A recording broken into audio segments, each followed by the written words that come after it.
Warning. Warning.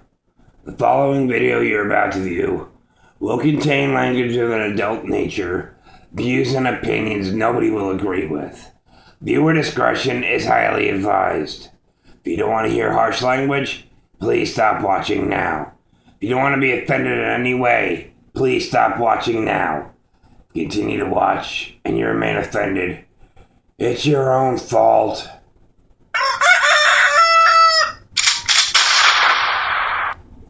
Good fucking morning.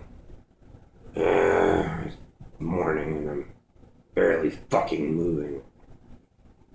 Today is Saturday, September 14th, 2013. First sip. Oh, coffee, good. Coffee, my friend. Now, on to the fucked up news. I think it's episode 5, season 2. Kick ass. Anyways, fucking news. That's why you're here. I am awake. 6 o'clock in the fucking morning. Barely. Actually, wait, I don't even know what fucking time it is. Anyways, in Florida. Why is it always in fucking Florida? That's where these fucking idiots in the news make people who live in Florida look bad, look horrible, and even look fucking stupid. Yeah. Anyways, in Florida, an ex-con, a felon mind you, was banned from owning any kind of guns. Well, somehow he managed to get a hold of one and shot himself in the leg. He decided the best place to hide it was in his front pocket. Now, I know some people like to tuck their gun in the back of behind their belts, under their side, strapped to their leg, but don't just take a gun and put it in your pocket. Anyways, I guess while he was trying to get it, he shot himself in the fucking leg. Oh, excuse me. It reminds me of that cop who did it a while back. Well, he decided to try and hide the evidence. I believe his name is Mark Cruz. Actually, I may be wrong. That may have actually be in a different story. I don't fucking know. It shows how fucking awake I am. And, I was right. It is Mark Cruz. Awesome. Anyways, so he decides to get rid of the evidence by throwing the gun into a lake. It's not like he fucking murdered a guy, but he threw the gun into his leg. Cops showed up, saw that he was wounded. He had to be taken to the hospital. And apparently he's being charged now with tampering with evidence, having a concealed weapon, and having a firearm when he's a convicted felon. You're not allowed to have one. Anyways, next fucking story. Oh god, this one is just plain fucking stupid. This guy, he calls himself, are you ready for this? Hot Cock. Yeah, there's a guy out there calling himself Hot Cock. He's not even a porn star. No. His name is Daniel Cooper. He's in his 20s. And what happened was he got drunk. He got drunk off his ass. And decided he wanted to go out and go get laid. But it wasn't by a girl. It wasn't by a guy. He found a blue 4x4 Land Rover. And he didn't want to fuck inside of it. He wanted to fuck it. Yeah. This jackass starts humping, gets naked, mind you, completely naked, and starts fucking the car. What's he gonna do? Put his dick into the fucking exhaust? The fucking muffler? How the fuck can you fuck a car? And even worse, is there even a name for this? I mean, is there actually like a perversion? Autophile or something? I don't know. But I mean, this guy, he claims no fucking memory. But,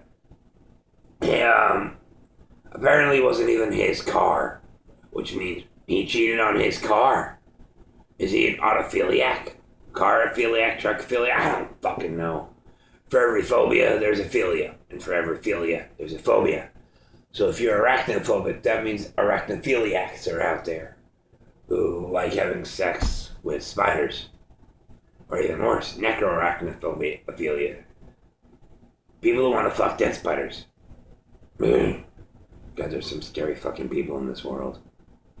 I know. I'm one of them. Not that I have any of these perversions, but that's the fact that my mind's sick enough to come up with some of them. Anyways. Next fucking story.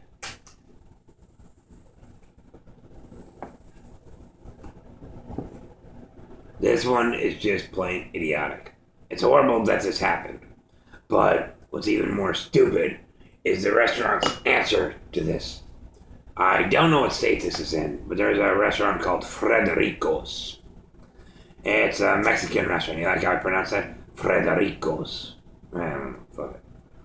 A Mexican restaurant and caused patients to have the shits. Now, we all know Mexican food does that to people. But this one was a bad case of bloody diarrhea. Turns out, E. coli. So, their way of apologizing for all the people who had this. Free food! Come on the state and you'll have free food. They ate your food. They almost died. Now you want to give them more of it. You want them to die again. Anyways, apparently there's this massive class action lawsuit being filed against the restaurant in order to sue because of the fucking damages, which makes sense, you know. And apparently they did shut down for a little while to figure out the source. They're cleaning house, which we've seen happen before. It doesn't always work.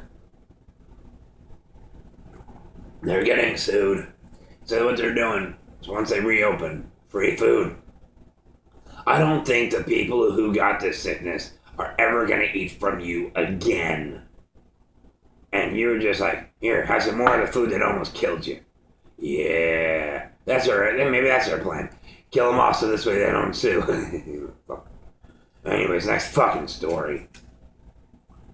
A Canadian woman named Tabitha Leah Ritchie was busted at a I don't know, I think she was either in Colombia leaving to go back home to Canada. I think she was going back to Toronto. Anyways, so they had asked her how far along she was because she appeared to be 7 months pregnant. So they checked, she says about 7 months. So one of the people, they got to feel around and search, realizes the belly kind of felt hard and cold. They end up doing a strip search. Sure enough, belly's fake. And she's smuggling about 2 kilograms of cocaine. Now, I'm not good at math. I'm horrible at measurements and weighing and fractions and shit like that. But apparently 2 kilograms is close to about 4 pounds. So that's a lot of fucking coke. And a lot of fucking money. So needless to say, she may be looking at about 8 years in prison for drug trafficking. Especially from Colombia. Colombian traffickers, no, haven't heard that one before. Anyways, she faces about 8 years in prison. I want to know how the hell she came up with a fake belly idea. I mean, whatever happened to shoving it up your ass? I mean, the last story I did last week ended up having a woman who shoved $5,000 up her ass. I'm sure somebody could shove up to about 2 pounds, but anyways. And now they're using fake pregnancy bellies. At least try to make it feel warm, put a little something in there so he doesn't, learn from your mistakes, people. Anyways, next fucking story. Before I get into this story, last week's show ended with a girl twerking on fire. Now when I watched this, yes, I've got a sick sense of humor, and I fucking fell over laughing.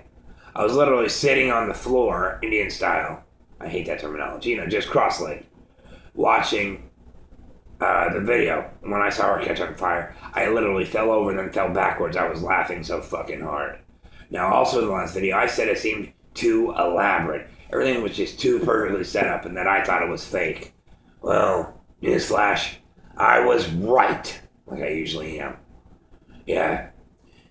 On the Jimmy Kimmel show, they decided to reveal the rest of the video because it seemed to cut off so abruptly. And at the very end of the video, just as she's caught on fire, Jimmy Kimmel busts open the door with a fire extinguisher, dressed the same way she is, mind you. Black pants and a pink shirt, which is kind of disturbing, with the fire extinguisher and puts her out. Turns out, Jimmy Kimmel set up the whole thing from the very beginning. She's not a twerker. She's a professional stunt woman. And he wanted to see how many people could get a reaction from this. But not sending it to the news media, but not putting it on television. Just by like basically anonymously putting it on YouTube or maybe on their channel, I don't know. And letting the magic happen, to quote him.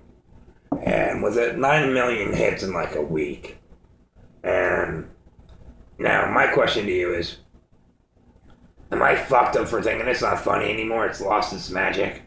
People are going to think it's something. Even when I figured, I did figure it was fake. But when I first saw it, I busted out laughing so fucking hard. And I kept on laughing the more I watch it. Every time I watch it, a little part of me hoped that it was real. Not that she got hurt in any way, don't get me wrong. Wish no ill will upon the girl. Daphne Avalon, by the way, is her name. Professional stuntwoman. But the fact that part of me wanted it to be real, so to keep the humor aspect that somebody could be this stupid and trying to work upside down, surrounded by all this stuff. But, I'm glad the girl's okay, don't fucking get me wrong. But it's just not as funny anymore, in my personal opinion. Once again, no ill will towards Daphne Avalon. It's just not funny now that once you know it's fake, Anyways, the reason I was bringing them to twerking is because first and foremost, twerking has gotta fucking stop. Ever since Miley Cyrus did this at the fucking VMAs, everybody's been twerking. I didn't even, like I said before in the last video, I didn't even know there was a name. Last time I knew, it was called shaking your fucking ass. Popping that booty or whatever they called it back in the day. Anyways, now it's called apparently twerking. And ever since Miley, everybody's been trying to get on the fucking twerk train. I don't know if that's a terminology they're using, but I'm using it, the fucking twerk train. And apparently there's a girl who decided to twerk at her dance. She got in trouble by the teachers.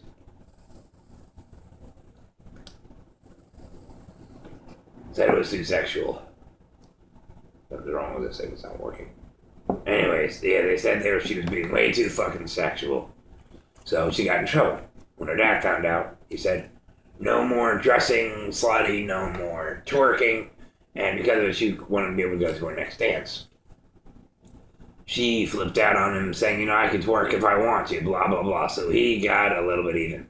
So I don't know where they were going, whether to the mall, out to dinner or something. So he decided, now mind you, the visuals are horrifying, but the idea is fucking genius. He decides to go out with her, out in town, whatever, dinner, family dinner, mall trip, whatever, wearing Daisy Dukes. The man's like in his 50s or, maybe mid-50s, balding, white hair on the sides. Mother Nature hasn't been entirely kind to him. Now, you could be in his 40s, I don't know, but he looks a little heavy set. Not wide, just heavy set. And a person who should never be in Daisy Dukes. Needless to say, she was beyond embarrassed. And hats off to the fucking dad. Hats off, seriously. That takes a lot of balls to be able to do that. Not to teach your daughter a lesson, but to actually go out in fucking public. Dressed up like that. Anyways. That's about it for episode 5. Episode 5. Episode, go. If you want to go Japanese. Ichi ni san, you go, yeah, I can count to 5 in Japanese. Yeah, that's about it. Anyways, that's about it for episode 5, season 2 of Good Fucking Morning. If you like or dislike, you know where the button is. Let me know in the what you think about certain things and about my stories. Let me know, would you eat there after you sued the place? Would you wear the short shorts to teach your daughter a lesson? Start leaving comments about my stories. Would you do this? Would you do that? Blah, blah, blah. And I respond if you actually leave them. And, if you have any ideas or you just want to let me know something, leave a comment below and subscribe. This way you'll be the first to find out about more fucked up news or even more fucked up views from me, Justice, on the internet. This has been episode 5, season 2. Good fucking morning. Later.